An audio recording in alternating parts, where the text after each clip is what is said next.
नाज़रीन, programme behind the news में मां आहियां जो मेज़बान शकील सुमरो।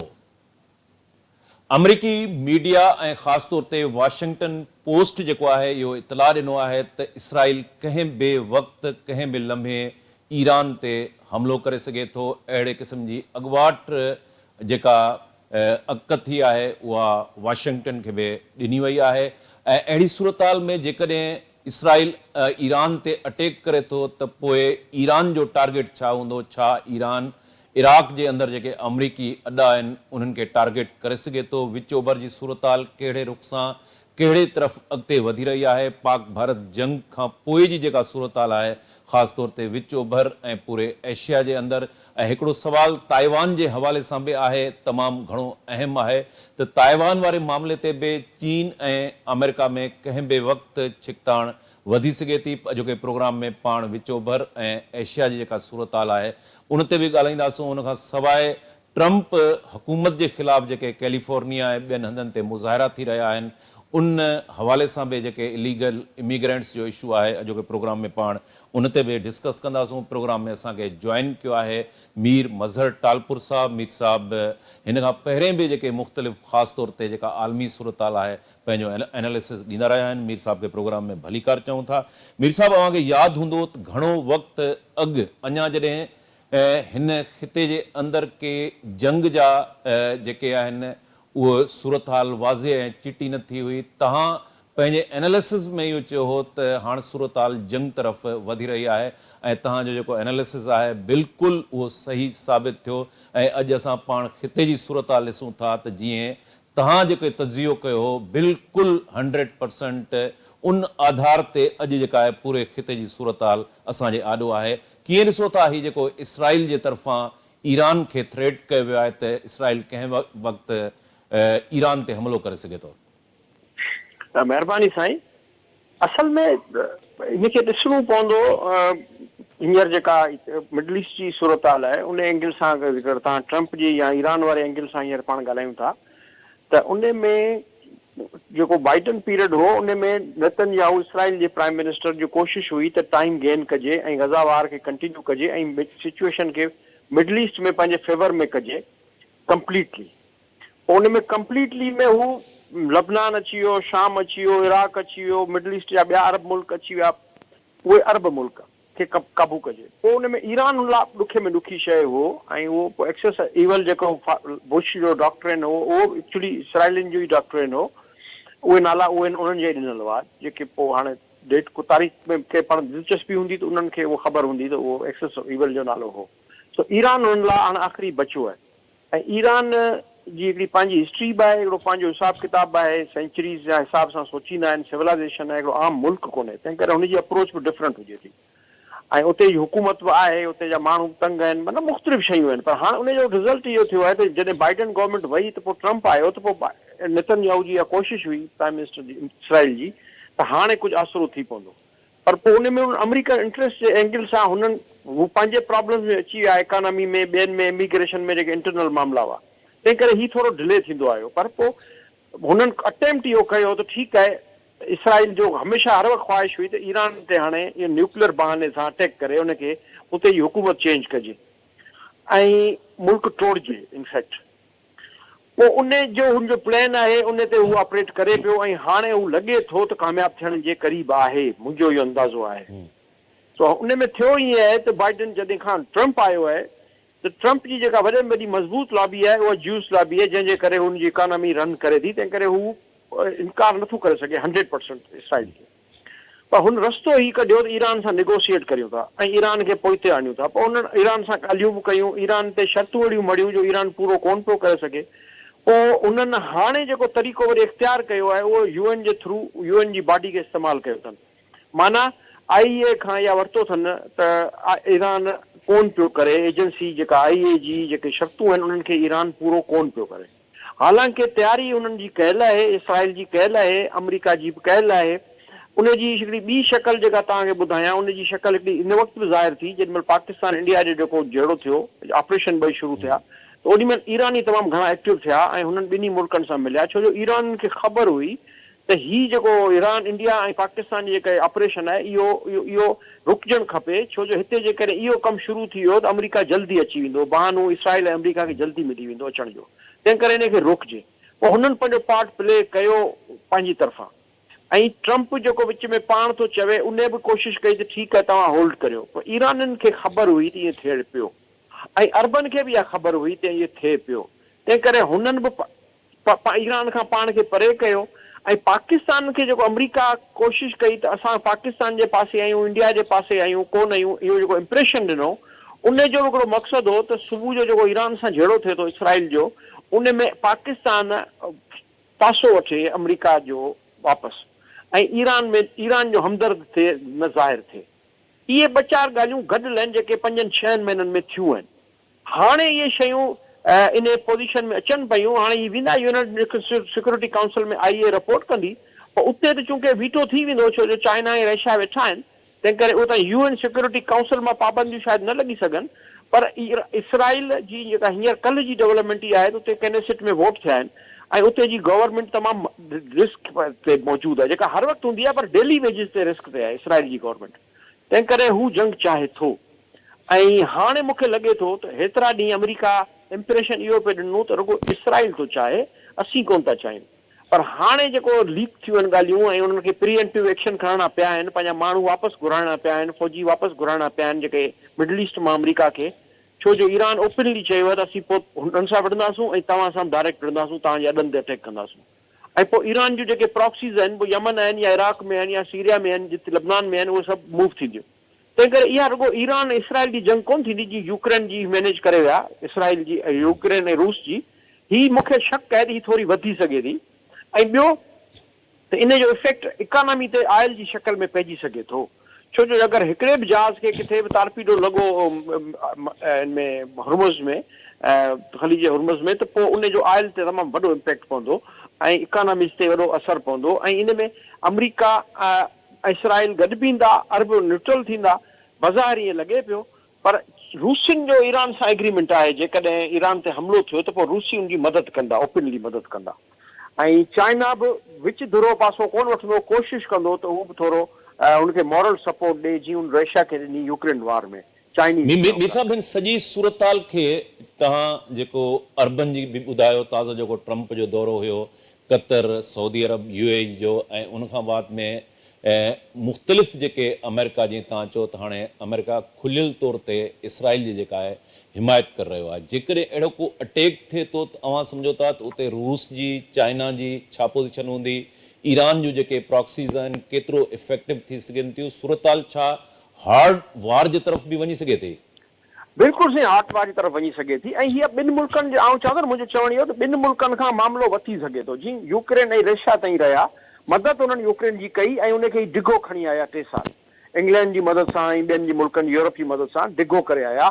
ऐं हाणे चूंकि अमेरिका खे ख़बर आहे त यूरोप वारो जहिड़ो खटे नथा सघूं यूक्रेन वार, ऐं रूस खे हाराए नथा सघूं, ऐं हुननि जा मफ़ाद मिडल ईस्ट खां हलिया विया आहिनि साउथ चाइना सी में, ऐं जिथे चाइना ऐं जो इंट्रस्ट आहिनि उन्हनि खे ॾिसण लाइ, छो जो हू चाइना खे मुक़ाबले में सम्झे थो, तंहिं करे हुन यूक्रेन वारी वार जल्दी बंदि करण जी कोशिशि कई, पर इतफ़ाक़ सां यूरोप उनखे बंदि करणु कोन पियो ॾे, त यूरोप वरी बि उनखे बीहारियो बीठो आहे यूक्रेन खे, तंहिं करे उहो जेको अचीव करणु उहो यकदमि उनखे ट्रम्प खे रूस वारी जंग यूक्रेन वारी में हासिलु करणु मुआदो उहो कोन पियो करे सघे, छो जो हुनखे अॻियां ख़बर हुई त इहा अॻियां मिडल ईस्ट में अॻियां कमु थियणो आहे, ऐं इहो मिडल ईस्ट वारो कमु में बि अॻिते थी वञे, मिस्र में बि जेकॾहिं रूस ऐं चीन इन्वॉल्व थियनि था त इहो अञा अॻिते थी वञे, ताइवान ऐं मामले में हलिया वञनि, तंहिं करे हॉट वार ऐं इकोनॉमी इन पोज़ीशन में ई कोन्हे जो इकोनॉमी बहितर थी वञे ऐं हुकूमतूं हिक ॿिए जूं मदद कनि, तंहिं करे हींअर हमेशह मुंहिंजे नज़र में इहे 2 क्वेश्चन हुआ त या इकोनॉमी कोलेप्स करे, वर्ल्ड इकोनॉमी पहिरीं कोलेप्स करे पोइ हॉट वार थिए,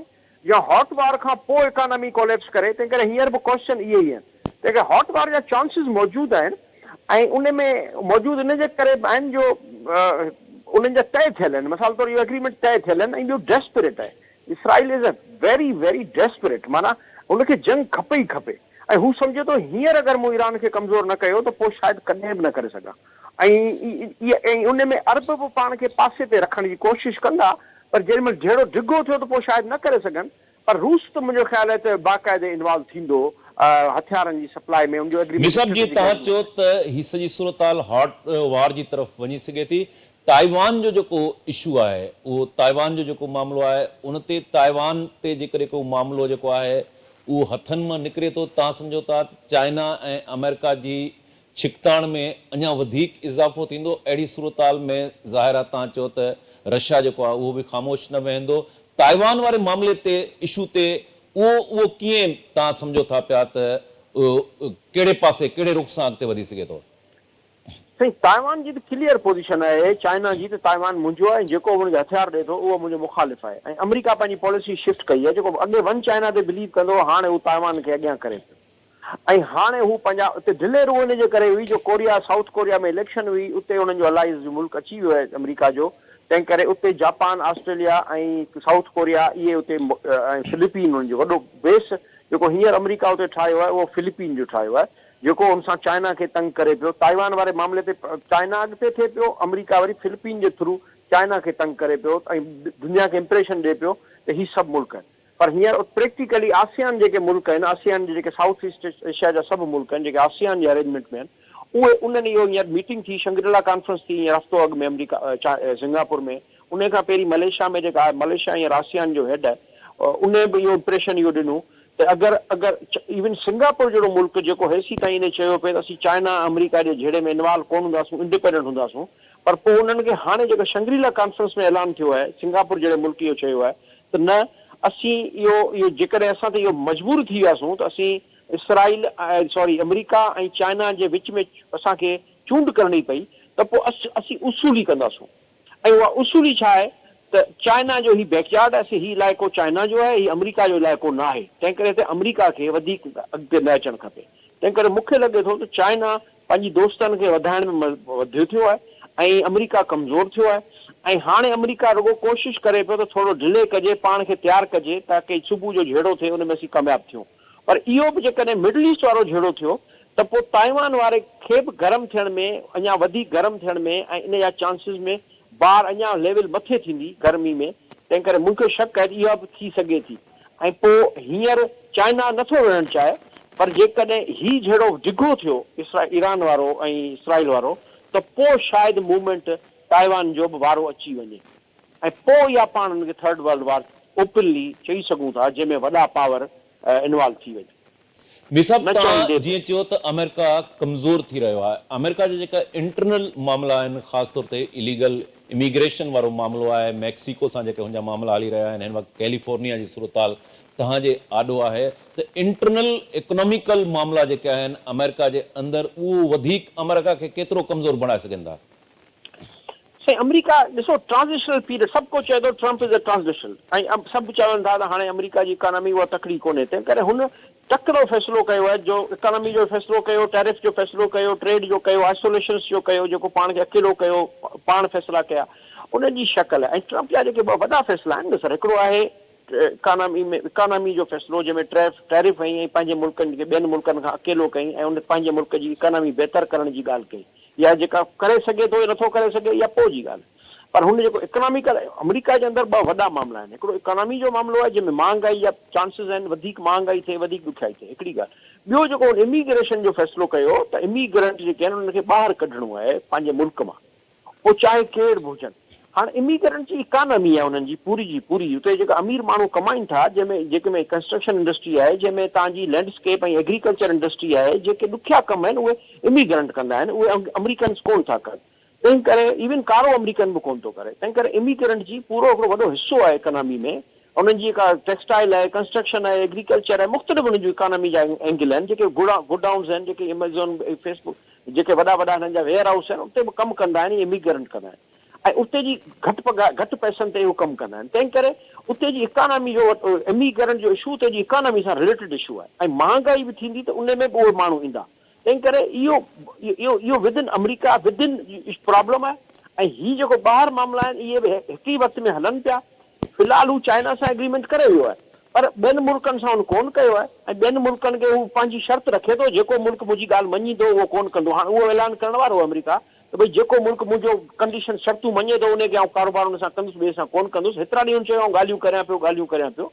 चाइना सां चाइना हुन सां ॻाल्हियूं करे वियो आहे, ऐं ॻाल्हि चाइना जी अरेंजमेंट बि थी वई आहे रफली, पर विदिन जेको इमिग्रेशन जो मामिलो आहे ऐं इकोनॉमी जो मामिलो आहे, इहो इंटरनल मामिलो अमेरिका जो वॾा मामला आहिनि जेके उनखे इफेक्ट कंदा। जेको छो जो डेमोक्रेट स्टेट्स जेके आहिनि उहे उते जेके आहिनि उहे इमिग्रेंट सां गॾु बीठियूं आहिनि ऐं उहे रेज़िस्टेंस कनि पियूं, ऐं ही बिल्कुलु साफ़ सिधा उघाड़ा थी बीह रहिया आहिनि। ही दुनिया में बीठा आहिनि ट्रेड जे मामले में ऐं फॉरेन पॉलिसी जे मामले में, इहे ही घर में बि बीह रहियो आहे। ऐं ही नेक्स्ट ईयर इलेक्शन आहे, तंहिं करे हू बि डेस्परेट आहे, ट्रंप बि डेस्परेट आहे, तकिड़ो आहे, परेशान आहे त नेक्स्ट ईयर इलेक्शन में मे बी हू कांग्रेस ऐं सेनेट लूज़ करे, तंहिं करे हुनखे बि डिलीवर करिणो आहे अमेरिका जी जेको जेको करिणो आहे जल्दी जल्दी करिणो आहे। पोइ हू उन जल्दी जो रिज़ल्ट आहे जो हुन इहो मूव कयो आहे। ॼाण ख़बरचार हूंदे त कैलिफोर्निया जी इकोनॉमी अमेरिका जी तक़रीबन सॼी यूरोप गॾियो त भई कैलिफोर्निया जी इकोनॉमी उन बराबरि थी बीहे, एॾी वॾी इकोनॉमी आहे हिकिड़ी स्टेट जी, ऐं उनखे उहा हर्ट थींदी ऐं उते मुख़ालिफ़ गवर्नमेंट आहे। तंहिं करे इहो ॿई इशूज़ हलंदा ऐं इहो इंटरनली बि हू ज़ाहिर थींदो ऐं ॿाहिरि एक्सटर्नली बि ज़ाहिर थींदो। तंहिं करे हीउ अमेरिका लाइ टेस्ट आहे, अमेरिका जे दोस्तनि लाइ टेस्ट आहे ऐं इलहनि मुल्कनि लाइ हीउ हाणे इम्तिहान आहे जेको पाण शुरू में चयो थी क्योटिक पीरियड आहे, ऐं क्योटिक पीरियड जी हींअर पाण शक्लूं ॾिसूं पिया। मीर साहब, यूक्रेन रूस जो तकरार बि अञा ताईं हलंदड़ आहे ऐं इन जो इम्पैक्ट ख़ासि तौर ते यूरोप ते कहिड़ो पवंदो, नाटो जो फ्यूचर अवां कीअं ॾिसो था? यूरोप में ॿ ख़्याल अची विया आहिनि, ओपिन अची विया आहिनि। हिकिड़ो इहो ख़्याल आहे त रूसियुनि सां ॻाल्हाइजे, झेड़ो बेड़ो न कजे, ऐं उन ख़्याल जा ईस्टर्न यूरोप जा जेके मुल्क आहिनि, वेस्टर्न यूरोप में जर्मनी ऐं इंग्लैंड वारा जेके आहिनि इहे चवनि था न, रूस वॾे में वॾो दुश्मन आहे ई रूस, ऐं रूस जे मुक़ाबले लाइ पंहिंजा हथियार, पंहिंजी GDP पंहिंजी अॻिते करियो ऐं पंहिंजे माण्हुनि जी वेलफेयर स्टेट खे हाणे वारफेयर स्टेट में ट्रांसफर करियो। तंहिं करे हाणे यूरोप इहो ॿ सोचूं क्लियर डेवलप थी वियूं आहिनि ऐं उते जी अवाम में बि क्लियर अची वियूं आहिनि। इलेक्शन्स बि ॿुधाइनि पियूं उते इहो अपोज़िट ऐं राइटिस्ट ऐं पॉपुलिस्ट मूवमेंटूं खटीनि पियूं जेके चवनि थियूं रूस सां तालुक़ु रखो, झेड़ो न करियो ऐं नेटो जो ख़र्चु घटायो ऐं पंहिंजी इकोनॉमी पंहिंजे माण्हुनि खे बहितर करियो। तंहिं करे इन क़िस्म जो यूरोप डिवाइडेड आहे। हाणे हुनखे जर्मनी लीड करण जी, इंग्लैंड लीड करण जी कोशिशि करे पियो, पर लीडरशिप ते कॉम्पिटिशन आहे इंग्लैंड जी, फ्रांस जी ऐं जर्मनी जी, ऐं उन में स्पेन ऐं हंगरी ऐं इन क़िस्म जा मुल्क ॿिए पासे अचनि पिया, ईस्टर्न यूरोप ॿिए पासे अचनि पिया, चाइना सां कारोबार बहितर कनि पिया ऐं रूस सां बि तालुकात बहितर कनि पिया, पंहिंजी इंडस्ट्री पंहिंजे ज़ाती मुफ़ाद में, मुल्की मुफ़ाद में कनि पिया।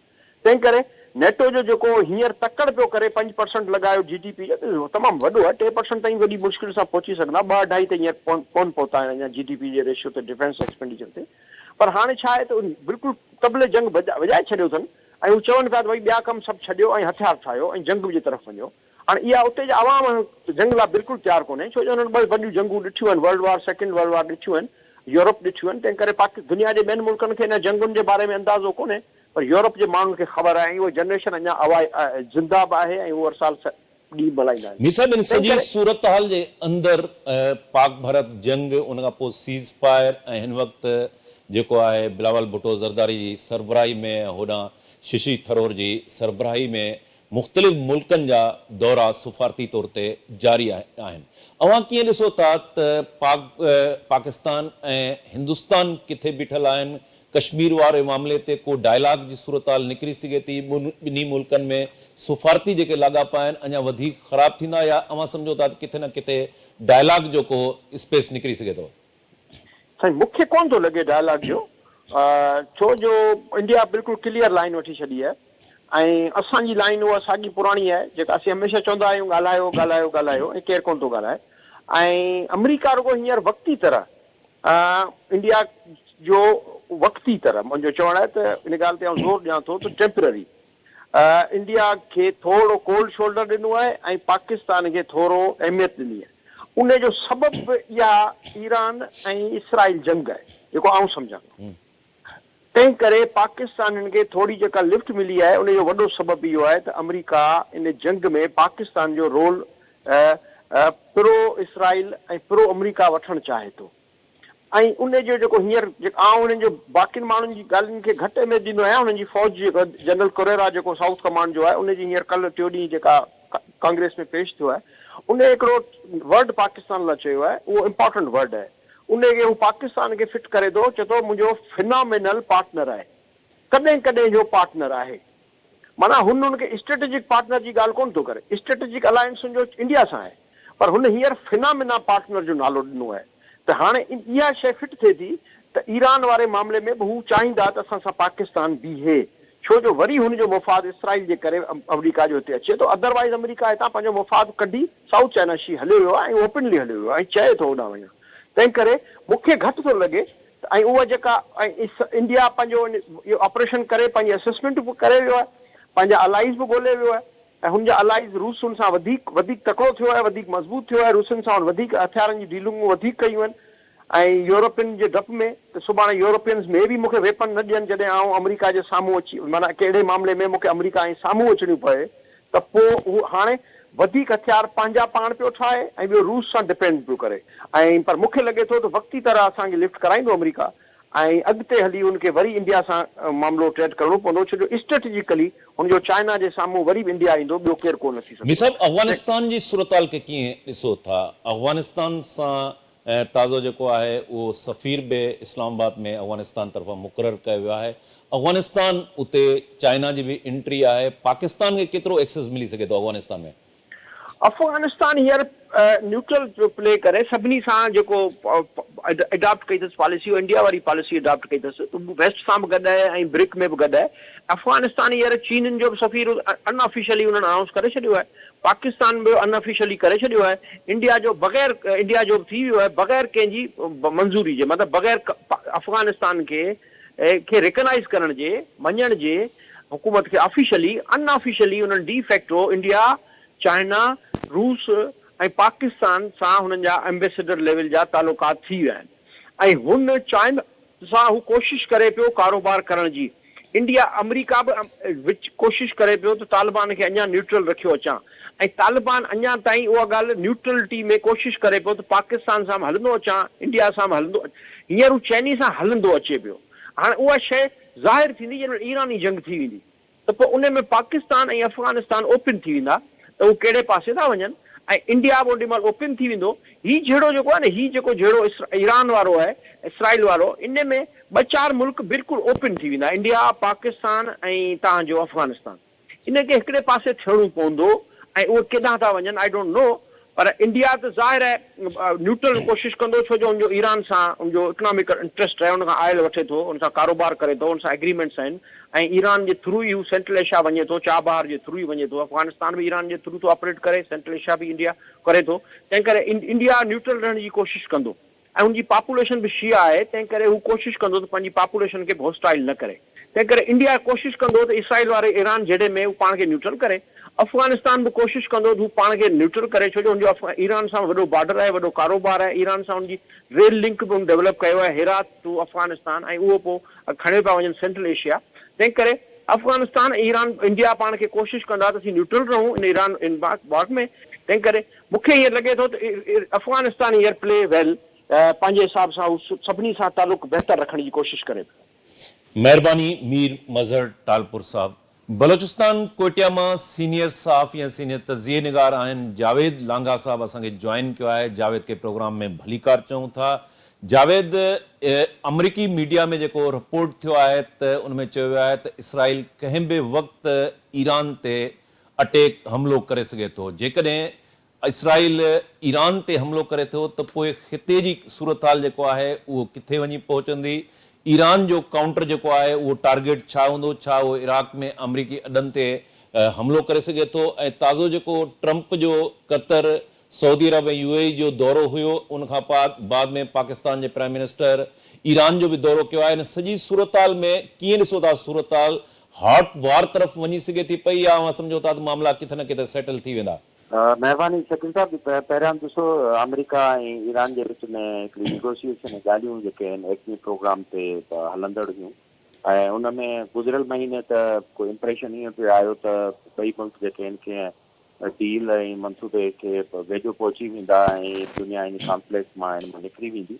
पर मिडल ईस्ट में जेको टेंशन मौजूदु आहे उहो इन जे पुठियां हिकिड़े मोहरिक तौरु पाण ॾिसी सघूं था त इसराइल ऐं ईरान जी जेका प्रॉक्सी वार हुई सॼी, उन में इसराइल कंहिं हद ताईं जेको आहे ओवर पावर करे वियो आहे। ईरान जी सपोर्टिंग जेका ऑर्गेनाइज़ेशन हू ख़ासि तौरु हमास ऐं हिज़बुल्लाह या इन खिते में ईरान जी प्रेज़ेंस हुई। उन खां पोइ शाम जो जेको फ़ाल आहे हाफ़िज़ुल बशर अल असद जो, इहे सभई जेके मामला हा पॉलिटिकल अकाउंट जेको आहे उहो इज़राइल ऐं अमेरिका उन्हनि जो उहो स्ट्रेंथन थियो।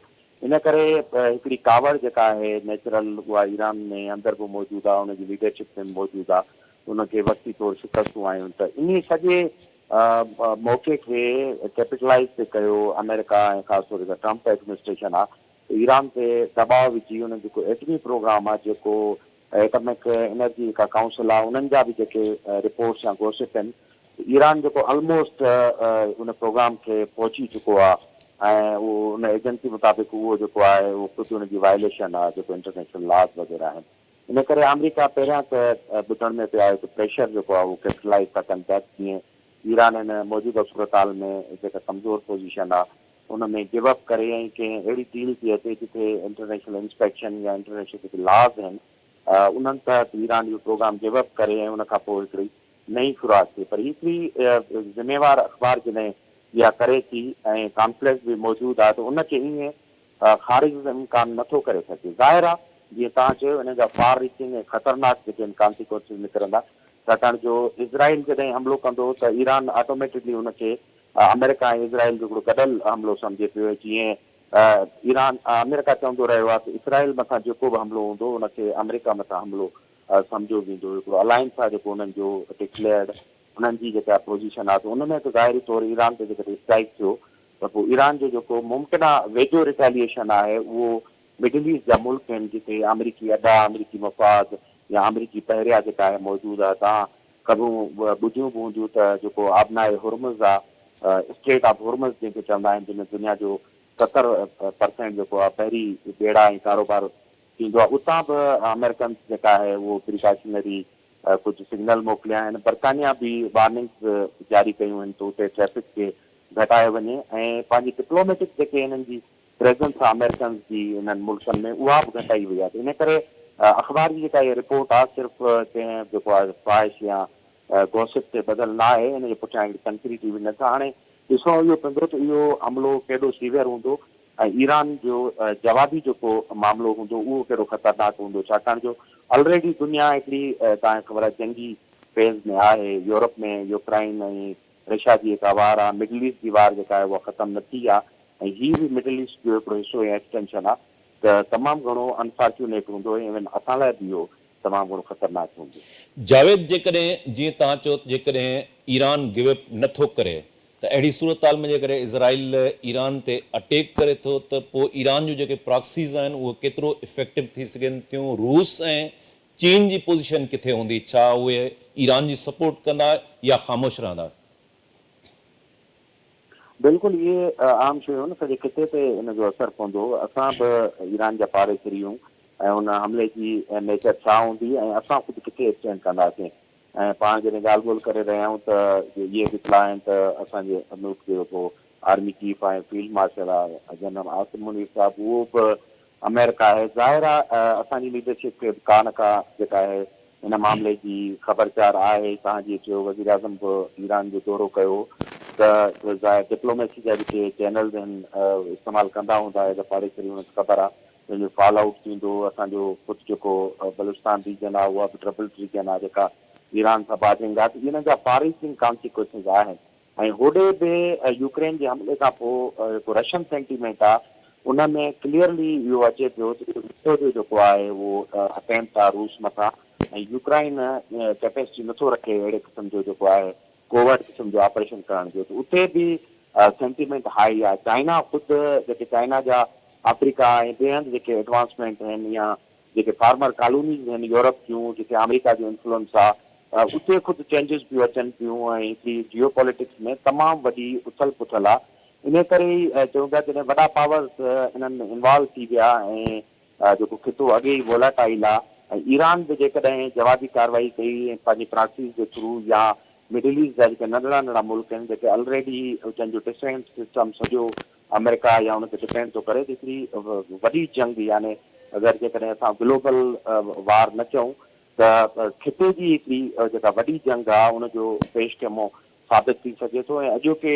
दौर में कंहिं वॾी जंग जो शुरू थियण जिते तमामु घणा लीथल मौतमार ऐं जदीद हथियार आहिनि उन्हनि जा जेके कॉन्सिक्वेंसिस आहिनि उहे असांजे मुल्क समेत सॼे खिते लाइ तमामु घणा ख़राब ऐं ख़तरनाक हूंदा। हाणे इंटरनेशनल पावर्स पाण डिस्कस कंदा रहिया आहियूं। इहो सम्झो पियो वियो त सरमाईदारी जॾहिं बग़ैर कम्युनिज़म खे शिकस्त ॾिनी त दुनिया यूनिपोलर फेज़ में हूंदी ऐं पोइ कामयाबी खां पोइ इहे जेके तज़ाद जंगूं ऐं लालच ऐं जाग्राफियुनि जी तोसी पसंदी इहे ख़तमु थींदो।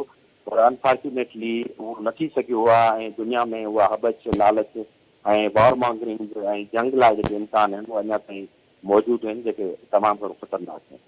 महिरबानी जावेद लांघा साहब। नाज़रीन, हिते प्रोग्राम जो वक़्तु पुॼाणी खे पहुतो। ईंदड़ प्रोग्राम ताईं पंहिंजे मेज़बान शकील सुमरो खे इजाज़त ॾींदा। अल्लाह भाई।